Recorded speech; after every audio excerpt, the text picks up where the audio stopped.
عارف رومی رحمۃ اللہ علیہ فرماتے ہیں کہ وہ مثال دینے کے لیے بات سمجھاتے ہیں. فرماتے ہیں ایک شخص جنگل میں لکڑیاں کاٹنے جایا کرتا تھا تو شیر سے دوستی ہو گئی, یعنی ڈائریکٹ بادشاہ سے دوستی ہو گئی.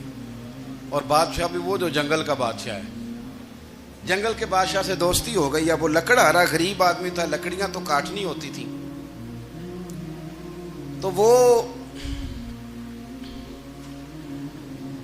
جنگل کا بادشاہ اعلان کر دیتا جانوروں کو کہ میرا دوست آیا, ایک تو کوئی تنگ نہ کرے, اور دوسرا یہ کہ سب لوگ مل کے اس کے ساتھ تعاون کریں. کبھی کوئی جانور لکڑیاں اکٹھی کراتا, کبھی کوئی اپنی پشت پہ گدھا, بیل, گھوڑا, خچر رکھ کے وہ لکڑیاں باہر چھوڑنے آتا. تو اب اس کی بڑی دھوم مچ گئی جنگل کے اندر. لکڑہارا مزدور تھا, وہ بادشاہ سے دوستی کر کے بادشاہ ہی بن گیا.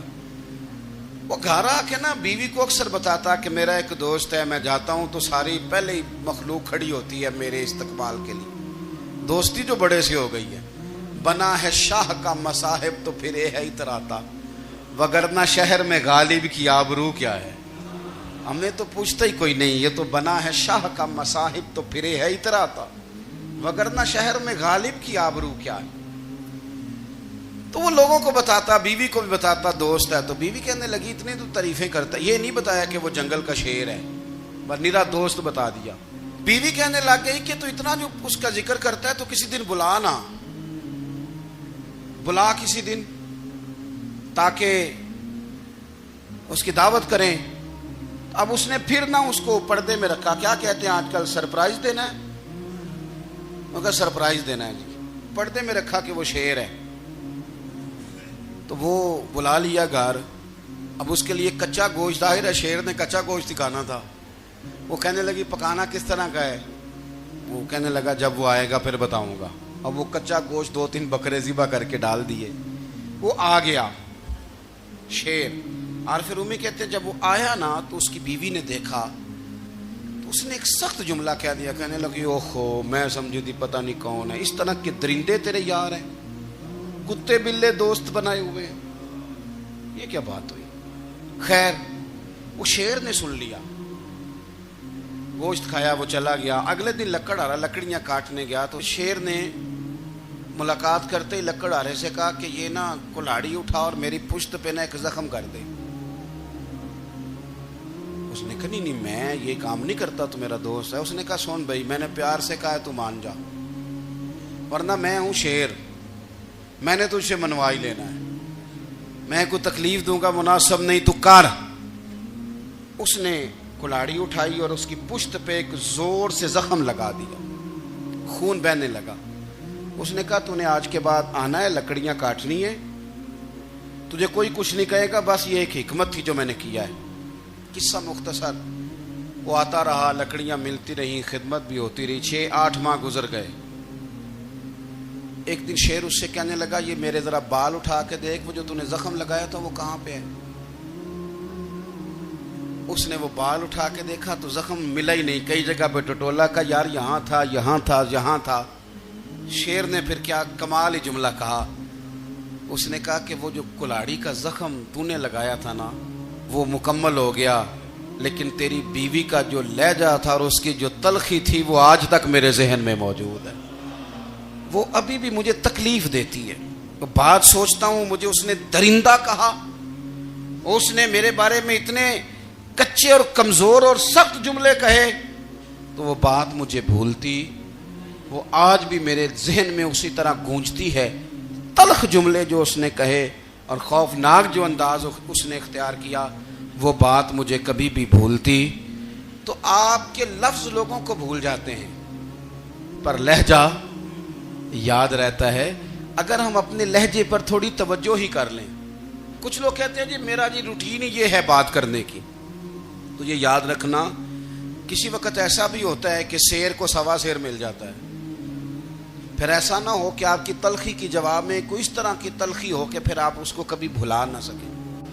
آپ نے گفتگو کی لیکن اس گفتگو میں آپ کا انداز کیا تھا, لب و لہجہ کیا تھا. کچھ لوگ کہتے ہیں میں نے کوئی غلط بات کی ہے.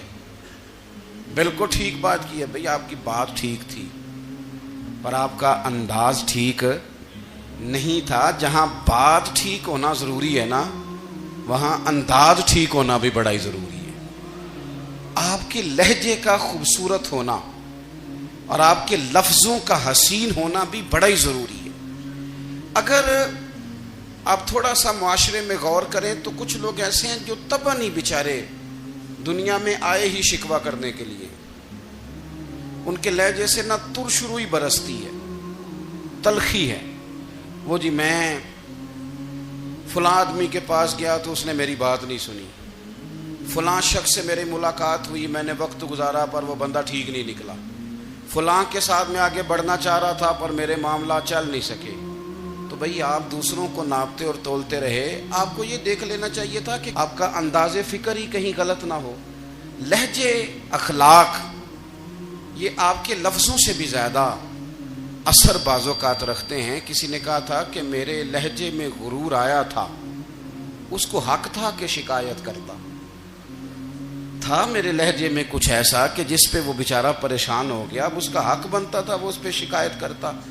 تو میرے عزیز، آپ بات کو یاد رکھیں گے کہ جو اخلاق ہے، آپ کا جو اخلاق ہے، جو آپ کا کردار ہے، وہ اپنی ایک خوبصورتی رکھتا ہے. اس لیے میرے نبی پاک صلی اللہ تعالی علیہ وآلہ وسلم نے فرمایا تم میں کامل مومن وہ ہے جس کا اخلاق زیادہ اچھا ہے. جو کہانیاں زیادہ سناتا ہے وہ نہیں، جو اپنی خدمات زیادہ بتاتا ہے وہ نہیں، جو باقی سب کی نفی کر کے کہتا ہے کہ دنیا میں کوئی بندہ ٹھیک نہیں صرف میں ٹھیک ہوں، وہ والا بندہ نہیں. بلکہ فرمایا جس بندے کا اخلاق زیادہ اچھا ہے. اخلاق دیکھیں، یہ جو آپ کا لہجہ ہوتا ہے نا، یہ بہت زیادہ اثرات مرتب کرتا ہے آپ کے گھر پہ بھی باہر بھی. آپ اگر اپنی گفتگو میں باڈی لینگویج کو تھوڑا سا اچھا رکھیں، کچھ لوگ ایسے ہوتے ہیں جو بات بڑی صحیح کرتے ہیں پر کچھ زیادہ ہی باتیں کرتے ہیں، تو وہ زیادہ باتیں کرنے کی وجہ سے ان کی جو صحیح باتیں ہوتی ہیں ان کا بھی وزن خراب ہو جاتا ہے. کیونکہ وہ زیادہ باتیں کرتے ہیں، ہر وقت بولتے ہیں، ہر وقت بات کرتے ہیں، تو جب وہ ٹھیک بات بھی کر رہے ہوں تب بھی ان کی بات کا لوگ اثر قبول نہیں کرتے. لیکن اگر ان کا لہجہ باوقار ہو، بات وہ تھوڑی کریں پر جتنی کریں ذرا سونی کر کے کریں، گفتگو میں خود بخود اثر پیدا ہو جائے گا، بات اچھی لگے گی. اخلاقی رویے اگر لوگوں کے زیادہ اچھے ہو جائیں، ایک تو مسکرانے کا بل کوئی نہیں آتا، اس کے پیسے کوئی نہیں لگتے، اور یہ بھی شکر ہے ابھی تک اس پر ٹیکس بھی کوئی نہیں، یہ بھی مقام تشکر ہے. تو اگر آپ بات کریں اور اس میں تھوڑی سی مٹھاس پیدا کر لیں، آپ تھوڑی سی بات میں نا مٹھاس. میرے ایک کلاس فیلو ہیں، تو وہ تقریر کر رہے تھے اور میں سن رہا تھا، تو مجھے بعد میں کہنے لگے آپ تبصرہ کریں میں نے کیسی تقریر کی ہے. یہ ہوتا ہے نا جی، بعض اوقات دوست بیٹھتے ہیں بے تکلف تو کئی دفعہ کچھ باتیں ایسی ایک دوسرے کے ساتھ کرتے ہیں. تو مجھے کہنے لگے آپ بتائیں کہ میں بات کر رہا تھا تو کیسی تھی. تو میں نے کہا جب آپ بات کر رہے تھے تو میں ڈر رہا تھا، مجھے لگ رہا تھا کہیں آپ لڑ نہ پڑیں. بھئی آپ اطمینان سے بات کریں، آپ تسلی سے بات کریں، آپ خندہ پیشانی کے ساتھ بات کریں. میرے نبی پاک صلی اللہ تعالی علیہ وسلم نے فرمایا، مسلم شریف کی حدیث ہے، حضور فرماتے ہیں نیکی کو کبھی چھوٹا نہیں سمجھنا، نیکی کو حقیر نہیں سمجھنا. کچھ نہ ہو سکے تو اپنے بھائی سے مسکرا کے بات ہی کر لیا کرو. بات کرو تو تمہارے لہجے میں ترش روئی نہ ہو. بعض اوقات آپ تلخ بات کرتے ہیں، آپ کا لہجہ تلخ ہوتا ہے تو آپ کی صحیح بات بھی قبول نہیں کی جاتی. لیکن اگر آپ کے لہجے میں مسکراہٹ ہو، آپ کے لہجے کے اندر خوبصورتی ہو، تو آپ کے اپنے بھی آپ کے بیگانے بھی سب کے سب آپ کی بات کو تسلی کے ساتھ سمجھنا وہ گوارا کریں گے. اسی طریقے سے ہمارا دل کرتا ہے کہ لوگ ہماری بات سنیں، ہمارے گرویدہ ہوں، ہم جو پیغام دینا چاہتے ہیں وہ پیغام لوگ اچھے طریقے سے قبول کریں، اس پر لوگوں کی توجہ زیادہ ہو، یہ ہمارا شوق ہوتا ہے. اور دنیا میں اب تو فیمس ہونے کا شوق بڑا بڑھ گیا ہے، اب بڑا بڑھ گیا ہے. اب تو لوگوں کو نا شاید لوگ مقبولیت اسی کا نام لیتے ہیں کہ میرے اتنے لائکس ہیں، اتنے فالور ہیں، اتنے سارے لوگ ہیں تو شاید میں بڑا مقبول ہوں. یاد رکھنا قابلیت سے زیادہ قبولیت ضروری ہوتی ہے۔ فالوور کیا کریں گے اگر رب بھی راضی نہ ہوا تو؟ لائکس کیا کریں گے؟ اگر تو قبول ہو جائے تو پھر چلو کسی لائکس کا بھی فائدہ ہے، کسی فالوور کا بھی، اور اگر قبول نہ ہو تو پھر کوئی فائدہ جنوں پریتم اپنا آکھے ہی نہ، وہ اجے سہاگن ہو ہی نہیں، تو جب وہ قبول کر لے پھر تو بڑی بات ہے، اور اگر قبولیت نہ ہو تو پھر بڑے بڑے مجمع بھی کوئی فائدہ نہیں دیتے۔ ہماری خواہش ہوتی ہے کہ لوگ ہمیں جانیں، لوگ ہمیں پہچانیں، ہمارا بڑا نام ہو، ہمارا بڑا ذکر ہو، ہمارے بڑے تذکرے ہوں۔ تو میرے نبی پاک صلی اللہ تعالیٰ علیہ وسلم نے ارشاد فرمایا، حضرت ابو ہریرہ رضی اللہ تعالیٰ عنہ روایت کرتے ہیں، حضور فرمانے لگے، تم مال کے ذریعے لوگوں کو اپنا گرویدہ نہیں بنا سکتے، پیسے دے کے لوگوں کو پیچھے نہیں لگا سکتے۔ کتنے کو دو گے؟ دیکھیں نا، پیسوں سے تو بندے کا لالچ شروع ہو جاتا ہے، ایک دفعہ دیں، پھر دوسری دفعہ دیں، پھر تیسری دفعہ دیں، روز دیں گے تو بندہ راضی ہوگا، اور اگر آپ نے 99 دفعہ دیا، ایک دفعہ نہیں دیا تو وہ ناراض ہو جاتا ہے، تو کتنا کو لالچ پورا کریں گے؟ تو حبیب پاک علیہ الصلوۃ والسلام فرمانے لگے، تم پیسے دے کے لوگوں کو اپنا گرویدہ نہیں کر سکتے، ہاں خندہ پیشانی سے حسن اخلاق سے ملو گے تو لوگ تمہارے گرویدہ ہو جائیں گے۔ تمہارا اخلاق، تمہاری خندہ پیشانی، تمہارا اچھا کردار، یہ لوگوں کو گرویدہ کر سکتا ہے، مال و دولت سے لوگ گرویدہ نہیں ہوتے۔ تو ہمارا وہ جو روزمرہ کا لوگوں کے ساتھ تعلق ہے، لب و لہجہ ہے، میں نے دیکھا ہے بہت سارے لوگ ایسے ہیں جن کے ساتھ لوگ آنا جانا، ملنا بیٹھنا آہستہ آہستہ چھوڑ دیتے ہیں، اور وہ کس لیے چھوڑ دیتے ہیں؟ وہ ان کے رویے کی وجہ سے چھوڑ دیتے ہیں، ان کے انداز فکر کی وجہ سے چھوڑ دیتے ہیں، ان کے شکووں کی وجہ سے چھوڑ دیتے ہیں۔ مزاج ہوتا ہے نا ہمارا کہ ہمیں شوق ہوتا ہے تعلق زیادہ لوگوں کے ساتھ ہو، اور پھر یہ بھی شرط ہوتی ہے کہ میں جس کے پاس جاؤں وہ مجھے یہی کہے کہ تو میرے ساتھ ہی پیار کر۔ ایک صاحب مجھ سے کہنے لگے کہ یہ میں محفل کراتا ہوں، آپ بھی تشریف لائیں، اور میں 20 علماء کو بلا چکا ہوں، اور بڑے بڑے نامور نام انہوں نے میرے سامنے لیے۔ میں نے ان سے پوچھا کہ جو نام آپ نے لیے ہیں اور آپ کی تصویریں بھی ساتھ ہیں، میں الحمدللہ تسلیم کر گیا ہوں آپ کی بات کو، لیکن سوال میرا یہ تھا کہ کیا آپ نماز بھی پڑھتے ہیں؟ 21 علماء کو آپ نے بلایا یا 20 کو بلایا اور بڑے بڑوں کو بلایا، اور مجھے بھی آپ دعوت پیش کر رہے ہیں، تو نمازی بھی آپ ہیں، نمازی بھی ہیں؟ کہنے لگے آپ دعا کریں میں نماز پڑھنا شروع کر دوں۔ میں نے ان سے کہا خدا کے بندے، اب اگر تو کسی اور کو بتائے گا کہ 20 اتنے بڑے لوگوں سے میرا تعلق کر پڑتا میں نماز بھی نہیں، تو لوگ کیا سوچیں گے کہ 21 مولوی مل کے بھی ایک بندے کو نمازی نہیں بنا سکے۔ تو آپ اپنے لب و لہجے سے صرف باتوں سے گرویدہ کسی کو کر لیں گے؟ آپ یہ دیکھیں کہ اخلاق کس طرح کا ہے، لہجہ کس طرح کا ہے، آپ کے بات کرنے کا انداز کتنا حسین ہے، اس لفظ کے اندر حسن کتنا زیادہ ہے۔ نبی پاک صلی اللہ علیہ وسلم بھی تبلیغ فرماتے ہیں، ہم بھی تبلیغ کرتے ہیں، میں اور آپ جب تبلیغ کرتے ہیں تو اس تبلیغ کے اندر شکوہ ہوتا ہے اور تنقید ہوتی ہے، اور بعض جگہ میں نے یہ بھی دیکھا ہے کہ طنز ہوتا ہے، طنز۔ ہم دوسرے کو دین کی دعوت رہے ہیں، لیکن ہمارے لب و لہجے سے طنز اور تش روئی چھلکتی ہے، تو دولت کے پیچھے لگ گیا ہے، تو بالکل جاہل ہے، تو بالکل تیرے خاندان میں سے بھی کوئی نہیں ادھر آتا۔ آپ طنز کر رہے ہیں، آپ دعوت دین نہیں دے رہے۔ دعوت دین تو گلدستے میں رکھ کے پیش کی جاتی ہے، اس کی تو ایک خوبصورتی ہے، اس کا تو ایک حسن ہے، اس کی تو اپنی ایک جاذبیت ہے، اس کی اپنی ایک نورانیت ہے۔ صحابہ کرام علیہم رضوان فرماتے ہیں کہ حضرت سعد بن معاذ رضی اللہ تعالیٰ عنہ کا جنازہ تھا، اللہ کے پیارے محبوب صلی اللہ تعالیٰ علیہ وسلم نے جنازے کی امامت فرمائی، اور جنازے کی امامت کے بعد ابھی نہ قبر کے تیار ہونے میں کچھ ٹائم باقی تھا، تو حضور زمین پہ تشریف فرما ہوئے، لوگ قبر کی تیاری میں ہیں۔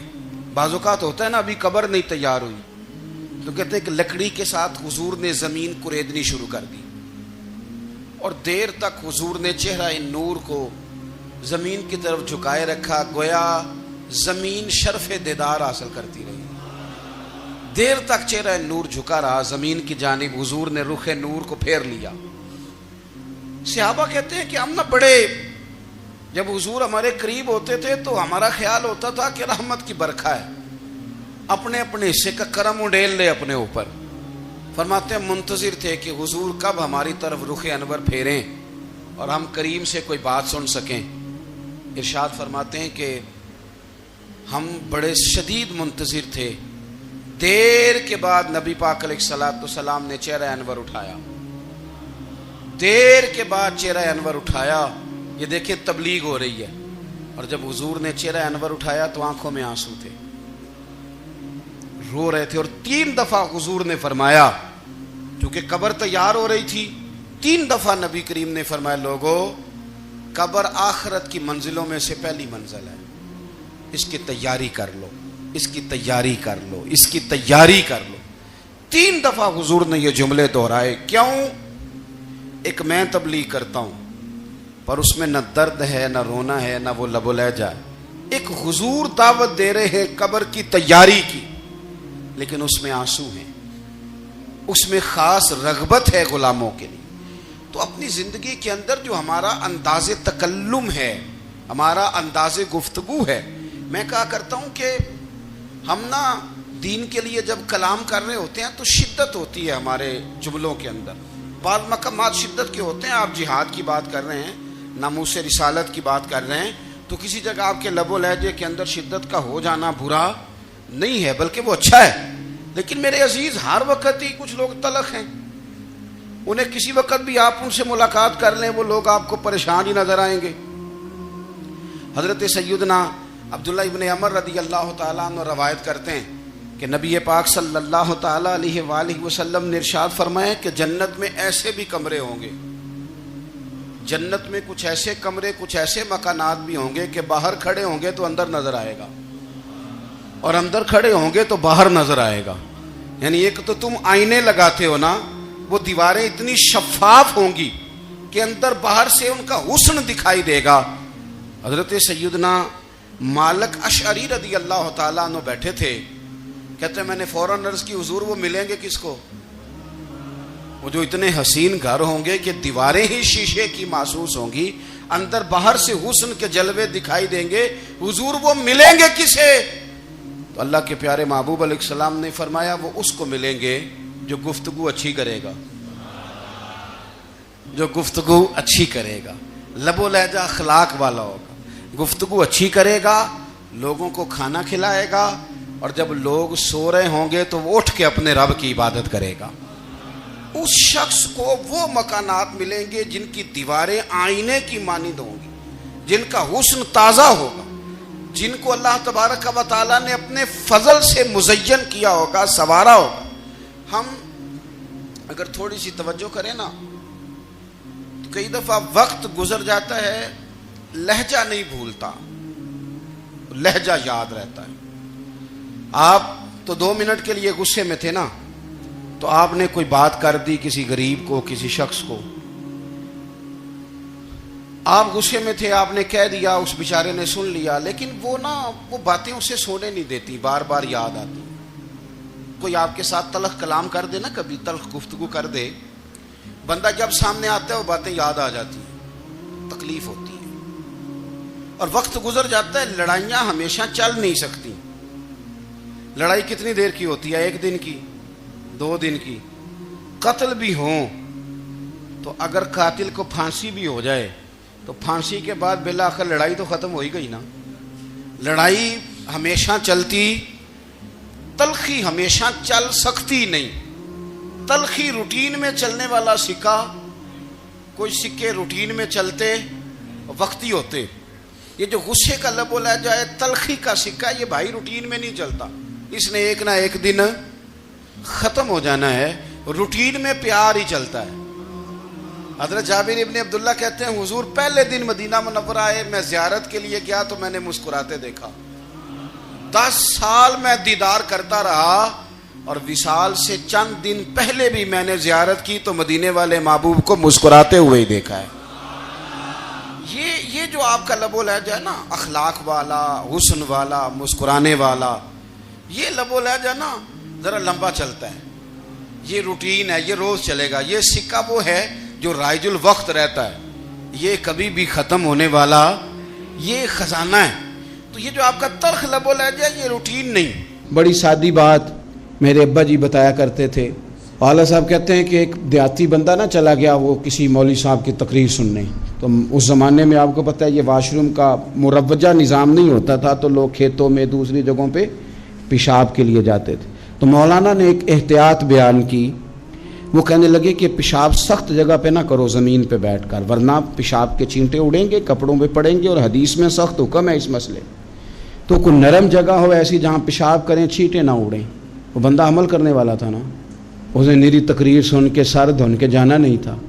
اس نے اتنی ساری ریت لے لی، کپڑے میں باندھ لی، اور وہ اس نے کندھے پہ رکھی ہوئی ہے. جہاں پیشاب کا وقت آتا پہلے ریت بچھاتا، پھر پیشاب کرتا تاکہ میرے کپڑوں پہ نہ پڑے. ایک صاحب نے اسے کہا کوئی ہفتے بعد چلو بیان سننے چلیں. تو کہنے لگا میں پہلے پہ عمل کر لوں یہی بڑا ہے، میں نے تو اتنی ساری ریت کندھا تھک گیا ہے میرا اس دن سے اٹھائی ہے. تو میں نہیں چاہتا کہ نہیں بھی سنوں تو کسی اور جگہ میں. یہ تفریح تباہ کے لیے بات کو نہ سمجھیں. اس سادے آدمی نے جو ہمیں سمجھایا مجھے اور آپ کو، اس پر غور کرے کہ کل بھی سنا تھا، پرسوں بھی سنا تھا، پیر صاحب نے ترسوں بھی کہا تھا، شیخ نے پرسوں بھی کہا تھا، پچھلے ہفتے بھی کہا تھا. تو نے اگر شیخ کی بھی نہیں سنی، استاد کی بھی نہیں سنی، پیر کی بھی نہیں سنی، اور اس دور کے پیر جو صحیح کام کرنے والے ہیں، استاد جو صحیح کام کرنے، مجبور ہو گئے ہیں بیچارے. کہتے ہیں کس کی تربیت کریں. کس درد سے کہا تھا حضرت سلطان باؤ نے. وہ کہتے ہیں اور رب دا طالب کوئی بھی نہیں ملیا، اتے جو ملے ہے طالب زردہ ہو. یہ تو آئے ہیں کاروبار سیدھا کرنے، فوٹو کھچوانے، فلاں کام کے لیے. یہ تو وہ جو ہم دینا چاہتے ہیں اس کا تو مزاج ہی نہیں. پہلے بھی میں نے کہا تھا، پھر کہتا ہوں مجھے شوق نہیں ہے. خدا مجھے معاف کر دے اس دن سے پہلے جس دن یہ شوق ہو کہ میں سویرے جاؤں گا تو نوٹ لاؤں گا، تو شام جاؤں گا تو نوٹ لاؤں گا. یہ شوق نہیں ہے، طبیعت نہیں ہے، من نہیں چاہتا. لیکن یہ کہ یہاں بھی آ جائیں خطاب کر دیں، یہاں بھی او خدا کے بندو ہم کہاں اس قابل ہیں ہم خطاب کریں. ہم نے تو نا جی ایک اذان دینی شروع کی ہوئی، صبح و شام ایک اذان پڑھتے ہیں. ہے یہ پیغام حضرت احمد رضا کہ بارگاہ نبی کے رہو با وفا. ہم تو کہتے ہیں ادھر آ جاؤ، ٹھوکریں کھاتے پھرو گے ان کے در پہ آ پڑو. قافلہ تو اے رضا اول گیا آخر گیا. ہم تو کہتے ہیں ادھر آؤ، اللہ رسول کی بارگاہ کی طرف رجوع کرو. اور وہ ایک جملے پہ اگر تو عمل ہو گیا. پیار سے باتیں کرتا رہتا ہوں، سب کے ساتھ نہیں کرتا، جس کا مجھے پتا ہو کہ یہ تھوڑا سہ لے گا. ایک دوست نے مجھے کہا کہ میں تو آتا ہوں تو مجھے علاقے کے لوگ کہتے ہیں ان کو بلاؤ. تو میں کہتا ہوں پورا عمل کرنا میری غلط ہے، تو پھر میں باقیوں کو بھی لگا جاؤں گا. تو اگر تیرا ہی عمل نہیں ہو سکا تو باقیوں کو میں نے جا کے کیا سمجھانا ہے. تو ایک تو آج کی جو رات ہے اس سے پہلے اپنے اعمال کی طرف میں اکثر کہتا رہتا ہوں کہ شب برات پہ ہر مسجد سے زور زور سے رونے کی آواز آنی بھی چاہیے. شب قدر پہ آتی ہے، عمرے پہ جاتے وقت لوگ معافیاں مانگتے ہیں، حج پہ جاتے وقت، اور کروڑوں لوگ یہ کام کرتے ہیں سال میں. اگر 25 لاکھ 26 لاکھ آدمی یا 50 لاکھ آدمی حج کرتا ہے اور وہ جانے سے پہلے معافی مانگ کے گیا، توبہ کر کے گیا ہے، اور کروڑوں لوگ ہیں جو شب قدر میں ہیں، شب برات میں ہیں، اور انہوں نے کھل کے توبہ کی ہے، تو پھر میرے بھائی سویرے کرپشن ختم ہونی چاہیے نا ملک سے. سویرے 75% جھوٹ ختم ہونا چاہیے نا. ساری رات تو لوگوں نے توبہ کی تھی. صبح 80% حقوق العباد کا مسئلہ حل ہونا چاہیے تھا کہ نہیں ہونا چاہیے تھا. صبح ملاوٹ بہت حد تک ملک سے ختم ہونی چاہیے. تو کیا ہم نے سمجھ لیا ہے؟ ہم نے یہ سمجھا ہے کہ شب برات پہ بھی بس ایک رسم ادا کرو، آؤ تھوڑی توبہ کرو چھٹی کر جاؤ. آئیے شب قدر تو توبہ کرو چھٹی کر جاؤ. کیا یہ ہم نے مطلب سمجھ لیا؟ حج کرنے گئے، رب کی بارگاہ میں حاضر ہوئے، رسول کریم کی بارگاہ سے بھی جو ہو کے آ جائے اور بدلے ہی نہ، وہاں تک جائے اور بدلے ہی نہ. مدینے گئے، کعبے گئے، کربلا گئے، جیسے گئے تھے گھوم پھر کے ویسے ہی آ گئے. نتیجہ کیا ہے؟ اپنی زندگی نتیجہ خیز بنائیں. آج اس خوبصورت موقع پر جب شب برات ہمارے سامنے کھڑی ہے، اپنے ذہن میں تہیہ کریں کہ اب ہم نے بدل جانا ہے. شوگر ہو جائے تو بدلنا پڑتا ہے، اللہ معاف کرے چینی چھوڑنی پڑتی ہے، من پسند مٹھائیاں چھوڑنی پڑتی ہیں، بدلنا پڑتا ہے۔ بلڈ پریشر ہو جائے تو یارو بدلنا پڑتا ہے۔ اگر انسان کو خدا نہ خواستہ کوئی مرض لگ جائے تو بدلنا پڑتا ہے۔ اولاد پیدا ہو جائے تو بدلنا پڑتا ہے۔ گھر میں بیٹیاں پیدا ہو جائیں تو بوڑھے باپ کو بدلنا پڑتا ہے۔ بال سفید آ جائیں تو پھر بھی تو بدل جانا چاہیے نا۔ انسان کی عمر 40 سال ہو جائے تو پھر بھی تو بدل جانا چاہیے۔ شب برات پہ توبہ کرے تو پھر بھی تو بدل جانا چاہیے۔ اب بدل جائیں، اب ہم بدل جائیں۔ اب نہ درد ہوتی ہے، گاڑی میں بیٹھیں تو کمر پہ درد ہوتی ہے، اب ہم بدل جائیں۔ اب لوگ بتاتے ہیں تیرے بال سفید ہونے لگ گئے، اب ہم بدل جائیں۔ اب لوگ ہمیں کہتے ہیں بچے جوان ہو گئے، اب ہم بدل جائیں نا یارو۔ اب لوگ ہمیں کہتے ہیں کہ اوہو اب تو آپ اٹھتے وقت زمین پہ پہلے ہاتھ رکھتے ہیں پھر اٹھتے ہیں، اب بدل نہ جائیں۔ اب محسوس ہوتا ہے کہ نیند گہری نہیں آتی، اب محسوس ہوتا ہے کہیں کہیں جسم میں تکلیف ہے، اب بدل نہ جائیں۔ اب نہ کئی کلاس فیلو چلے گئے دنیا چھوڑ کے، بدل نہ جائیں۔ اپنے بہن بھائیوں میں سے کئیوں کا جنازہ پڑا، بدل نہ جائیں۔ ہم میں سے کئیوں نے ماں باپ دفن کر دیے، پھول ڈال دیے قبروں پہ، بدل جائیں۔ اب وقت تھوڑا رہ گیا، اب کچھ تبدیلی کی طرف آئیں، اب توبہ صحیح والی کر لیں، اب استغفار دل سے پڑھ لیں، اب تبدیل ہو جائیں، اب اپنے اندر باہر کچھ تبدیلیاں لائیں، اب اپنے ظاہر اور باطن کو سنواریں۔ اب اللہ رسول کی بارگاہ میں جانا ہے نا تو کہیں ایسا نہ ہو شرم آئے حضور کے سامنے کھڑے ہوتے، حیا آئے نبی کریم کی بارگاہ میں کھڑے ہوتے۔ اب کچھ تبدیلی لائیں، آج ارادہ کریں کہ آج جو توبہ کریں گے وہ صحیح والی کریں گے، آج جو وہاں استغفار کریں گے اللہ کے حضور حاضر ہو کے تو وہ صحیح والا کریں گے۔ اب کچھ تبدیلی کا مزاج لائیں۔ اور پھر ایک اور بات بھی عرض کروں، ہمارے ذاتی تعلقات سارے دھوکہ ہیں، ہماری جیبوں میں مال سارا دھوکہ ہے، ہمارے بلند و باغ دعوے سارے دھوکہ ہیں، ہمارے بڑے بڑے رتبے سارے دھوکہ ہیں۔ بڑے تعلقات تھے بیٹے کے، پر ماں بیمار تھی تو اسے صحت تو نہیں تعلقات کی وجہ سے مل سکی۔ بڑے تعلقات تھے نا بیٹے کے، لیکن جب بیماری زور پکڑ گئی تو پھر کیا کر سکا کوئی۔ بڑے تعلقات تھے، بڑا پیسہ تھا جیب میں، بڑا کچھ تھا، لیکن جب جناب اسرائیل آئے تو پھر کوئی کچھ بھی نہ کر سکا، پھر اپنے رہ گئے اور جس کو جانا تھا وہ سب چلے گئے۔ تو یہ جتنی چیزیں ہیں نا یہ کچھ نہیں ہیں، یہ دھوکہ ہے۔ سچ صرف اللہ رسول کی ذات ہے، حقیقت صرف دین ہے، اصل صرف وہ بارگاہیں ہیں۔ دھوکے میں نہ زندہ رہو، چھوڑ دو یہ بات کرنی کہ بڑے تعلقات ہیں، چھوڑ دو یہ بات کرنی کہ بڑا پیسہ ہے، چھوڑ دو یہ بات کرنی کہ برادری قبیلے علاقے میں بڑا، اور کچھ بھی نہیں ہے۔ کل من علیہ فان، ہوئے نامور بے نشاں کیسے کیسے۔ دیکھو زمین کھا گئی، نوجوان کیسے کیسے۔